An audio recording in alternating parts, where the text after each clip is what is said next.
अस्सलामुअलैकुम, welcome back to my channel Ameena's cooking. सेम फली और प्रॉन्स का सालन बनाएंगे। Let's start. हाफ केजी सेम फली, थोड़े prawns, onion and ginger garlic paste. Cooker लीजिए, 2 स्पून ऑयल डालिए, अनियन,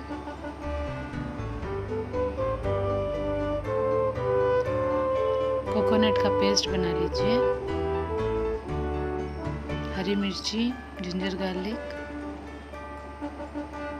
पेस्ट, प्रॉन्स डाल दीजिए। अब हम प्रॉन्स को अच्छे से फ्राई करेंगे। थोड़ा साल्ट डाल देके 1 ग्लास ऑफ वाटर। प्रॉन्स अच्छे से कुक हो गए, उसमें सेम फली ऐड करेंगे। कोकोनट का पेस्ट डालिए,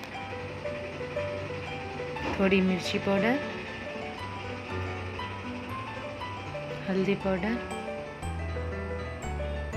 साल्ट डाल देके वाटर डाल देके कुकर लगा दीजिए।